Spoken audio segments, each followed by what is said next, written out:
आप देख रहे हैं इन डार्क राजकुमार के साथ। तो चलिए बढ़ते हैं आज की कहानी की ओर। दोस्तों, मेरा नाम रोहित है और मैं पंजाब का रहने वाला हूँ। यह घटना मेरे साथ उस वक्त घटी थी जब सर्दियों का मौसम चल रहा था। हमारे यहाँ पर फसलों की कटाई हो रही थी। उस वक्त हम भी हमारे खेत की फसलों को काट रहे थे। हुआ कुछ यूँ था कि मैंने अपने पड़ोसी और मेरे दोस्त रजनीश को कहा कि यार कल हम लोग रात में ही धान काटते हैं, जिससे टाइम भी बच जाएगा और हमारा काम भी हो जाएगा। हमने कुछ और लोगों को भी कहा, मगर वो लोग तो हमारे खेत में आने से भी डरते थे, क्योंकि हमारा खेत जंगली इलाकों में पड़ता था। हमारे खेत से 100 मीटर की दूरी पर एक शमशान घाट भी था।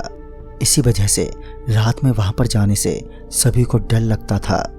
उस सुबह सुबह मैं और रजनीश हमारे खेत में पहुंचे। खेत में जाकर थोड़ा काम किया और तकरीबन 11 बजे तक धूप काफ़ी हो गई थी, तो अब हम काफ़ी थक भी चुके थे। हमने सोचा यार दोपहर की 4 घंटे की मेहनत भी फेंकी है रात के 2 घंटे की मेहनत के मुकाबले, इसलिए हम दोनों आज रात को ही काम करेंगे। तभी हम लोगों ने आज की रात खेत में ही बिताने का सोच रखा था। फिर शाम को मैं रजनीश के घर के लिए रवाना हुआ। उस वक्त शाम के 5 बज रहे थे। हम शाम से ही कटाई में लग गए और काम करते करते लगभग देर रात 9 बज चुके थे। काम करने के बाद मुझे प्यास भी लग गई, तो मुझे याद आया कि मैं तो पानी लेकर आना ही भूल गया हूँ। फिर मैंने रजनीश से कहा यार उस कुएं से हम दोनों को जाकर पानी भर कर लाना होगा, नहीं तो हम प्यास से मर जाएंगे। तो इस पर रजनीश ने मुझसे कहा हाँ तेरी बात तो सही है, पर उस कुएं के पास जाना थोड़ा खतरनाक हो सकता है, क्योंकि एक तो वह वैसे ही शमशान के पास है और लोग भी कहते हैं कि वहाँ पर आत्मा भटकती रहती हैं, इसलिए अभी रहने देते हैं, हम घर जाकर पानी पी लेंगे। तो इस पर मैंने कहा कि यार तू भी कैसी बेवकूफ़ी जैसी वाली बातें कर रहा है, आत्मा प्रेत ये सब कुछ नहीं होता, ये सब कहने की बातें होती हैं। जिस पर अब रजनीश ने गुस्से में कहा नहीं यार मैं तो नहीं जाऊँगा, अगर तुझे लगता है कि भूत प्रेत नहीं होता तो तू जा सकता है भाई। सच कहूँ तो मेरी भी वहाँ अकेले जाने की हिम्मत नहीं हो रही थी, इसलिए मैं उसे मनाने की कोशिश करने लगा, मगर रजनीश को तो जैसे प्यास की कोई भनक तक नहीं थी। हालांकि वो भी प्यासा था, मगर उसे डर लग रहा था। खैर किसी तरह मैंने उसे मना ही लिया। फिर मैं और रजनीश उस कुएं के पास पहुंचे तो हमने देखा कि वह पूरे तरीके से एकदम सुनसान पड़ा था। वैसे भी वो शमशान के बाहर था और साथ में दूर दूर तक कोई बस्ती भी नहीं थी। यही वजह थी कि चारों तरफ सन्नाटा पसरा था। इससे मुझे भी थोड़ा डर तो लग रहा था, लेकिन मैंने अपनी हिम्मत को छोटा नहीं होने दिया। फिर हम लोग उस कुएं के पास पहुंचे तो हम दोनों को कुएं के पानी की आवाज़ आने लगी, जैसे कोई आदमी उसके अंदर पत्थर फेंक रहा हो। वह कुआं हमारे गांव से अलग पड़ता था, क्योंकि हम लोग दूसरे गांव से थे। फिर हम उस कुएं के नज़दीक पहुंचे तो हमने ये महसूस किया कि जैसे कि उस कुएं के अंदर से कुछ आवाज़ें आ रही थी। हमें ऐसा लग रहा था कि उस कुएं के अंदर हमारी आवाज़ कोई बड़बड़ा रहा था, लेकिन ऐसा कैसे हो सकता था भला? वो हमारा नाम कैसे जान सकता था? खैर फिर हम लोगों ने इस बात पर ज़्यादा ध्यान नहीं दिया और फिर तभी हम हमारे काम में जुट गए। यानी कि अब हम पानी भरने के लिए कुएं के पास पहुंचे। पानी भरते भरते रजनीश एकदम से चीख उठा। वो काफ़ी डरा हुआ लग रहा था। वह काफ़ी तेज भागता हुआ मेरे पास पहुंचा। फिर मैंने उससे पूछा अरे रजनीश, अरे क्या हुआ तुझे, तू इतना डरा हुआ क्यों है? सच में उस वक्त रजनीश इतना डरा हुआ था कि उसकी आवाज़ मुंह से निकल नहीं पा रही थी। तभी मैंने उसे शांत कराया और फिर उसे एक साइड में लेकर गया। मैंने उससे पूछा अरे रजनीश क्या हो गया तुझे, तू इतना डरा हुआ क्यों है? फिर थोड़ी ही देर बाद वो मुझसे बोला यार जब मैंने कुएं के अंदर से पानी निकाला तो अचानक ही उसके पानी में खून की बूंदें आने लगीं। यह देखकर मैं बुरी तरह से डर गया। फिर मैंने कहा ये क्या बोल रहा है तू, कुछ तो नहीं है, ये सिर्फ तेरा वहम है, क्योंकि तुझे पहले से ही डर लग रहा था। फिर हम लोग पानी लेकर उस जगह पर वापस आ गए जहाँ पर हम लोग पहले कटाई कर रहे थे। उस दिन मुझे कटाई का काम रोकना पड़ा, क्योंकि रजनीश की हालत अब काम करने लायक नहीं लग रही थी। रजनीश अभी पूरी तरीके से डरा हुआ था, और अगर वो डरा हुआ हो तो मुझसे भी अब काम नहीं होगा।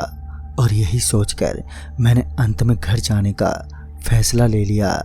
उस वक्त रात के लगभग 11:30 बज रहे थे, इसलिए हम लोगों ने जंगल वाले रास्ते को ना चुनकर उस रास्ते को चुना जहाँ से सड़क जाती हो।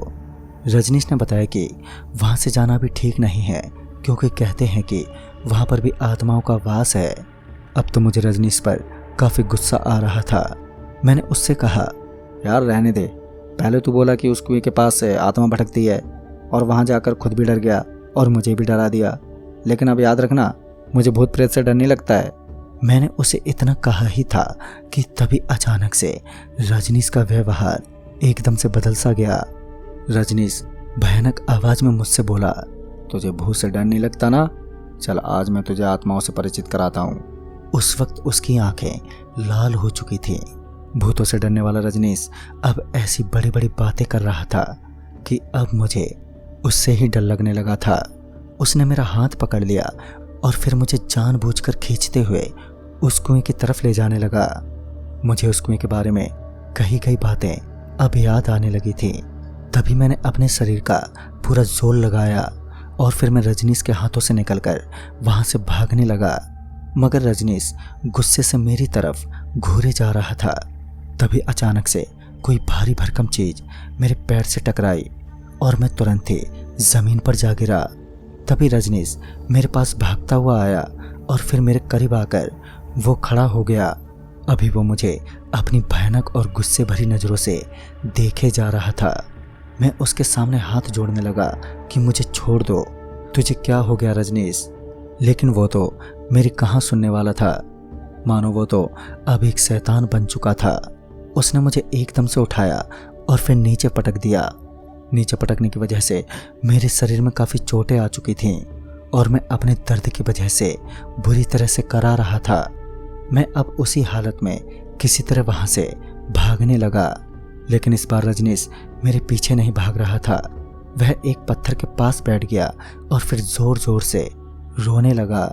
वह इतनी भयानक आवाज़ में रो रहा था कि वह आवाज़ मेरे कानों के अंदर से ऐसे निकल रही थी कि वह मेरे कानों को फाड़ ही डालेंगी। थोड़ी ही देर में उसकी आवाज़ आनी एकदम से बंद हो गई थी और वो घुर्राते हुए बोला, बदला चाहिए मुझे, बदला। और ये बोलकर वो चिल्लाने लगा। मुझे तो कुछ समझ में नहीं आ रहा था कि मैं करूं तो करूं क्या। फिर मैंने अपने घर वालों के साथ साथ रजनीश के घर वालों को भी इस घटना के बारे में बताया, तो फिर वह लोग भी जल्दी से वहां पर पहुंच गए। फिर उन्होंने मुझसे पूछा कि तुम लोग उस कुएं के पास गए थे क्या? तब मैंने उन्हें सारी बात बताई और यह सुनकर रजनीश के पापा ने अपने सर पर अपना हाथ रखते हुए कहा, तुम लोगों ने ये क्या किया? उस कुएं के पास खतरनाक और भटकती आत्मा रहती है जिसने शायद इसके शरीर को अपने वश में कर लिया है। और ये सुनकर तो मेरे होश ही उड़ गए। वह पहला वक्त था जब मुझे भूत प्रेत में विश्वास हुआ था, जो कि रजनीश ने मेरे साथ इतना बुरा किया था कि आज मुझे भी विश्वास करना ही पड़ा। फिर रजनीश के पापा ने रजनीश को पकड़ा और फिर किसी तरह उसे गाड़ी में बिठाया। फिर हम लोग रात के लगभग 2 बजे वहाँ से हमारे करीब के गांव में रहने वाला एक बाबा जिनके पास पहुँचे। वह बाबा लगभग 55 से 60 साल के होंगे। वह बाबा पहले से ही अपनी आंखें बंद करके ध्यान में मगन थे, मगर हमें उनको जगाकर डिस्टर्ब करना पड़ा। मैंने बाबा को जाकर कहा, बाबा जी इसके अंदर कुछ अलग सा हो रहा है, पता नहीं इसे क्या हो गया है, मगर यह ज़ोर ज़ोर से चिल्ला रहा है और तो और ये यहाँ से भागना चाह रहा है।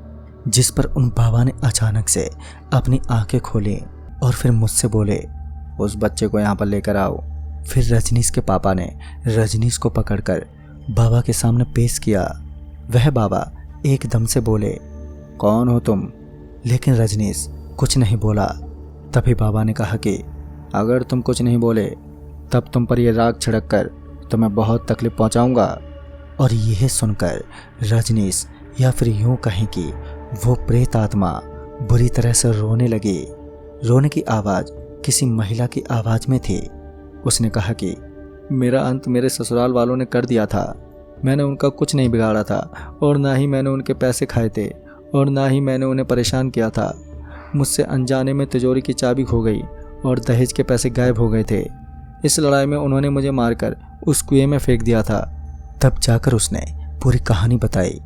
उसकी कही गई सारी बातों को हमने अपने कानों से सुना था और आंखों से देखा था।